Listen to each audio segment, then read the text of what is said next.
All right, hello everybody, welcome back to another episode of the one and only Form Check Friday. You know what it is. Now, real quick before we dive in, I just wanted to mention that today is a special day. It's Black Friday, and we are putting the Calgary Barbell Training app on sale for Black Friday, for the weekend actually. So if you're interested at all in checking out the Calgary Barbell Training app, we just uploaded 9 more programs. And there's a video in the Discord on how to select a program, how to progress through the programs. If you haven't heard the spiel before, basically our app is a program library. We have 23, I believe, programs to choose from at the moment, as well as access to our exclusive Discord where I do form checks just like this twice a week. We have app exclusive live streams, as well as we answer your questions about how to modify programs, how to tailor them to your own exercise needs, as well as any injuries or anything like that crop up, any movement restrictions or equipment restrictions. We deal with that, right? It's kind of like coaching light off of template programs. It also provides you really good functionality in terms of being able to have suggested loads for any RPE work. So if you're just learning RPE, this is a great way to get into that as well. So anyways, if you go to calgarybarbell.programs.app and you use the code BlackFriday21, all in caps, you can go ahead and just click in the description box below. It'll all be down there. That will get you your first month of our app for just $1. Just $1, right? The price of something that's $1. Anyways, yeah, support us so we don't have to advertise underwear and wallets and stuff. Anyways, we're going to get into some Form Check Friday. I know that's what you're here for. So we're going to start off where we left off last week. So last week, we left off with Paul. So Paul's doing some bench press here. He's been lifting for 8 years. This is his third set of 6 reps at 215, and that's really kind of all the context we got for Paul. So I'm going to just go ahead and assume, Paul, that you're looking to get into powerlifting.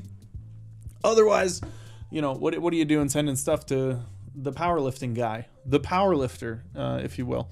Anyways, so number 1 on the unrack, we're losing a lot of upper back tension, right? You're really popping those shoulders out on the unrack. I think you could maybe you got this nice west side hole spacing here. I don't know why they call it that, but the hole spacing is really close together, meaning that you can bring those J cups down back here, right? That the bar's coming out of. You can bring those down 1 or 2 pegs, and you're gonna be able to unrack more with your elbows. You're gonna be able to unrack just with your triceps, keep the shoulders back and extend the arms, as opposed to having to pop your shoulders out of position to get the bar out of the rack. That is sabotaging you first and foremost. Number 2, I don't think we're applying sufficient leg drive. I'd like to see you using your legs and your feet to try to push yourself back up the bench. It's gonna drive your chest up into the bar. And lastly, we need a little bit of a pause, right? We want to try to increase your ability to decelerate the bar into your chest. Right now, you're dropping from here to here. It's hitting you and it's bouncing off of you. Now, there is such thing as a harder touch. So you can come down and touch harder, but you still need to be in control. You still need to maintain good shoulder position, keep the upper back nice and tight. And it also looks like your touch point might be bouncing around a little bit, right? You might have some reps that are touching a little higher, some that are touching a little lower, and we generally want to be really consistent with where we're touching. So a lot of work, I think, can go into the bottom end of your bench press. So some long pause work. Again, you can take advantage of this really nice hole spacing, move these safeties up and do some pin press, where as the bar hits the pins, it's hitting your chest at the same time. We call that a chest level pin press. It's really good for helping teach you consistency in your deceleration, because if you can tell how hard it smacks the pins.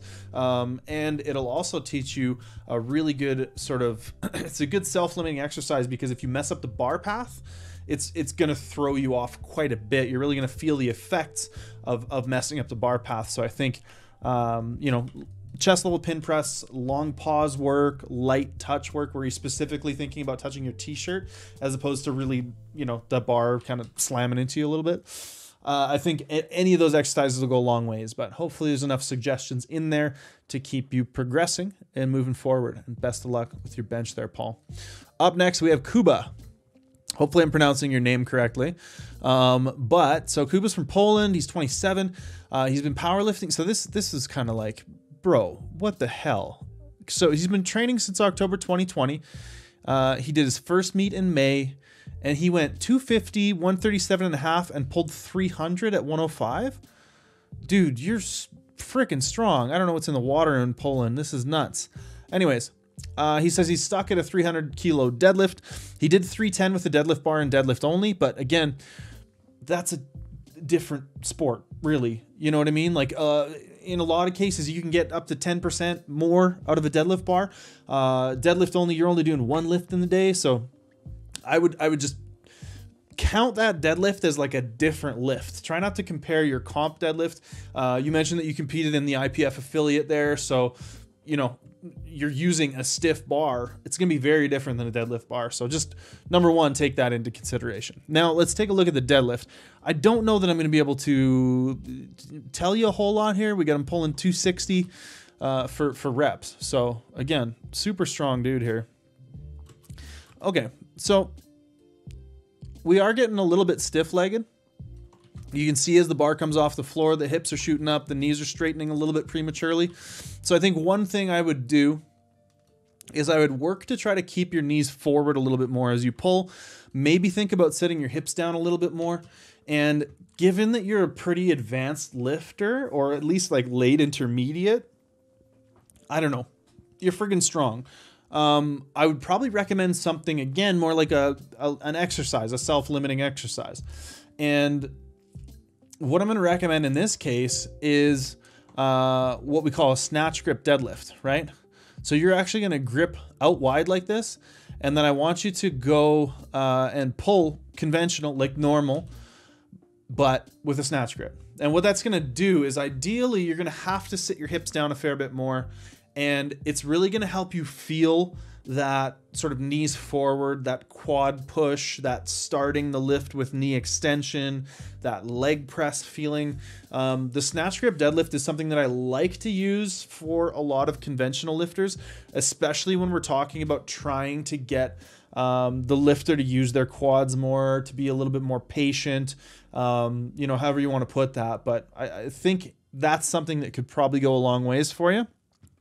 Because as you can tell, we do get a little bit of the knees sort of rolling in, the hips shoot up, and we end up with this not even flexed. I'm not trying to draw that kind of line, but it's very like parallel to the floor almost in terms of your back angle. So I think we could improve the back angle. I think we can improve the positioning in the sort of initial phase of the pull, and I think that would go a long ways for you. So yeah, turns out I can suggest you some stuff. So I would try those out. Let me know how that goes, and hopefully that helps, man. I'd love to see you pull, I don't know, 320, you know, whatever's next for you. All right, up next we have Kelly.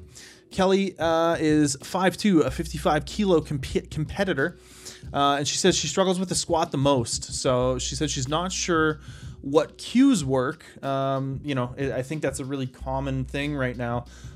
You know, in this day and age with all this information out there, it's really easy to have a lot of different cues, like, oh, you have long femurs, therefore you need to squat wide, therefore you need to squat in flats, therefore you need to do this, that, and the other thing. And you get all this conflicting information.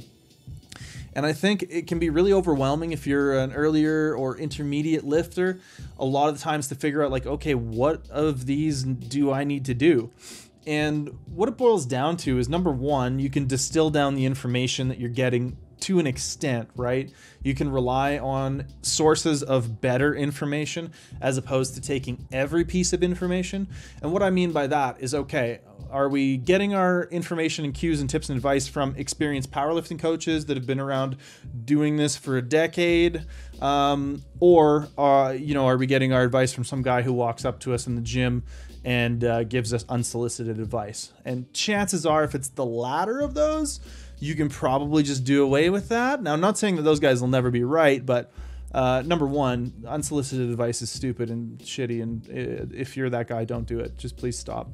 Number two, yeah, probably not right. Probably wrong more often than right in those scenarios. Anyways, I'm not going to belabor that point any further.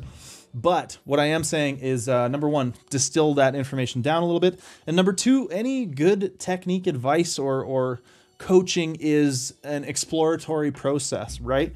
What it's going to be is working through these cues, trying them out, giving them an honest go and effort for an extended or even moderate period of time, and then trying to pick out what works, what doesn't, and why. And over time, you know, that is the sort of puzzle of powerlifting technique. But I'm here to give you shortcuts through all of that, because we only deal in quick fixes and sexy answers on this channel, right? Oh, no, wait, that's not us. Anyways. So you said you're not sure what cues work. You said you got long legs compared to your torso. You're not comfortable squatting wider. You tried that and it just kind of didn't work. You said your feet and ankles roll inwards, and we can kind of see that a little bit at knee crash. She said she switched from flats to heels, and that feels a little better. I would actually maybe get you to try squatting narrower. And I know that's counterintuitive for somebody with longer limbs, but a lot of the times when we see this knee crash and it's relatively even, it's your body and your hips trying to put your femurs in a position where it's stronger, right? So if we can support that by getting your feet in so they're underneath, and we have this like more straight up and down, more sort of straight vertical shin angle, or angle of the lower limb here, a lot of the times this crashing doesn't happen, or it happens to a lesser extent, because on the descent, we're now a little bit closer to that angle coming from the hip where we're, you know, stronger, where our body's sort of naturally wanting to push from. So part of, you know, figuring this stuff out is going with what your body wants to do in some cases, right? I know a lot of coaches will be like, yeah, your body wants to lift like shit. You got to change everything. Deload to empty bar. But I think in a lot of cases we can kind of roll with the body and work with it in a lot of ways. So I would actually try a bit narrower. I would not worry so much about, I think a lot of the times when people's feet roll inwards and their knees roll inwards, they start thinking a lot about outward pressure. And I think this is going to sound counterintuitive, but if you can just think about knees straight forward instead of pushing your knees out, then they're not going to have that initial movement to neutral. So there's going to be less dynamic, there's going to be less change during the lift. So in my opinion, the odds of them going further to now where we're getting that knee valgus is going to be less, right? If we don't get the initial movement, we don't have the momentum to keep going, right? If we only have this much movement as opposed to this much movement. Anyways, that's my take on that. I would try squatting a little narrower, think more about knees forward, just kind of let them go where they want to go instead of pushing outwards. And, you know, standard cues for a sort of squat morning pattern, we're seeing a little bit of the hips rising and the knees shooting back. So, you know, try to keep those knees forward. Again, not out, but forward. And try to be patient out of the bottom, stay in the quads, keep some pressure on the toes, all those kinds of good things that we talk about a lot in terms of trying to keep that quad drive out of the bottom. But yeah, hopefully that helps you, Kelly, and best of luck with your squat. Now let's look at Tim's bench. So Tim's been training for 3 years. He says this is the hardest lift for technique, and I could not agree more. Bench is an unintuitive movement, and unless you've been bench pressing since you were, you know, in high school, like if you're, I feel like the guys who bench well, a lot of them, and this is correlation, not causation, but I feel like a lot of them played football in high school and probably bench pressed from like a way younger age. I do think that there's maybe a little bit of a longer time on skills acquisition when it comes to the bench press. It's not something that we do. Like, when was the last time you went around in the world and it was required of you that you like tighten your upper back and orient yourself in such a way that you can like push something away really well, or you know, something really heavy, push it away from you. It kind of doesn't happen that much. When we look at the squatting and deadlifting patterns, they're way more intuitive. They're way more like things we do in everyday life. You know, obviously not to the same load demands, but there's definitely a little bit more like, oh, okay, like my brain kind of understands how to do this movement intuitively. Anyways, that's my diatribe there. I'm going off on a lot of tangents today. I apologize. Had some good coffee before before filming here. So Appleton coffee, code Crab Shark, 15% off. Anyways, so I think the biggest thing here, number one, it looks like we're over tucking a little bit. I think you're really trying to rotate these elbows in, get that elbow tuck. Now, interestingly enough, that's often a really good way to get tightness in the lats and get that upper back tightness. But we want to try to be able to get the shoulder in that externally rotated position and allow the elbow to track out. Now, this is weird. And this is where things, again, kind of like it's hard to make sense of that. But I want you to keep all this tightness here, but then allow your elbow to track out a little bit, right? Because right now the elbow's really leading the bar by quite a bit. So there's a few different remedies. Number one, we can just cue you to, you know, go elbows out, flare out a little bit, keep that upper back tightness, right? Because when you crank in like this, the elbows come in, that upper back gets nice and tight. Keep that upper back tightness. Just angle the elbows out, right? Keep that upper back tightness. Just pop those elbows out a little bit. The other thing we can do is we can start messing around with your grip width. So, you know, have you tried going wider? Potentially a wider grip. And potentially a lower touch. A lot of the times if we just bring that bar a little bit lower, all of a sudden that forearm's in a bit of a better position. Now, we do generally want the elbows slightly in front of the bar so that when we press, that bar sort of naturally comes back this way. You'll see a lot of novice and intermediate lifters, when they miss a lift, it's out here, right? They press the bar off the chest, it comes out this way. Shoulder is generally, you know, the joint producing the most force through the majority of the range of motion. If we move that bar away from the shoulder, now we're doing a front raise. Now we're not pressing, you know what I mean? Like it really working against yourself. So generally we want to get that bar back over the shoulders off the chest. That's why the elbow in front is an advantage. But if the elbow's too far in front, then it can lead to its own host of problems where we're not getting as much pressing power. Right. And again, you know, this is all coming from an efficiency standpoint. This isn't a like, oh, don't overtuck, you're going to hurt yourself, because that's kind of not how these things work. But we can potentially be more efficient letting the elbows point out a little bit more. And you saw, so this second rep here, if we watch this second press really closely, see how that elbow wants to point out and you start forcing it back in, right? This first portion of the press off the chest, this elbow is like, let me out, I want to press. And then you kind of like wedge it back in towards the top. Just let those elbows free, man. Free the elbows. Hashtag free. I'm not going to write all that out, but hashtag free the elbows. Anyways, Tim, I hope that helps, man. A little bit of flair, perhaps a lower touch, mess with a wider grip. Lorenzo is up next. So Lorenzo is a Swede. Shout out to my Swedish friends, followers, and people. Deadlifting 2 months now. And I think he said these are some pause deadlifts, 150 for a set of 4. So first and foremost, I really think we could do a lot more with our positioning. Now, this positioning looks really good, but what happens is when you're trying to start the lift, you really wedge your hips down underneath you, and we lose a lot of this position, specifically in the low back. See that? Right here, we go from good position, and we just wedge the hips in. When you wedge, it has to be everything, right? When you wedge, I want you to keep this upper back tightness, keep this connection from here to here, keep this tension down this way into the hips when you go to wedge, so that we don't end up rounding out, right? So we round out, we come up into a pause, we lose a little bit more position, we come through the lockout. Lockout looks good, but again, you know, we're wedging the hips in and underneath. I would like to see you kind of point your hips down and back more, maintain that back angle. So you're doing a really good job finding the back angle, because like this looks great. But when you go to wedge in, remember your lats. Drive your chest out a bit. Fight for a little bit of, like I say extension in your upper back, but I mean, you're not going to get any more extended than that. Just fight to maintain this like neutral range position. Maybe that's a better way of putting it. Fight to maintain that neutral range position. And those are probably the biggest things, right? Like we're kind of acting independently. We've got the hips and this like quad action, and pulling the slack out with the lower body is like totally separate from what's going on with the upper body. Let's watch how this lift starts again, right? Whoop, right? See, all this happens first, and then the upper back's like, oh, I should do some work. And then it kind of kicks in later. So I want you to just try to be a little bit more synchronized and use that upper back tension to help wedge yourself into position. You know, we're ending up maybe slightly in front of the bar. Yeah, you can see how much you know, your shoulder position changes there during the pause, right? So you wedge your hips in, the bar comes off the floor, and then you get more upright during the pause.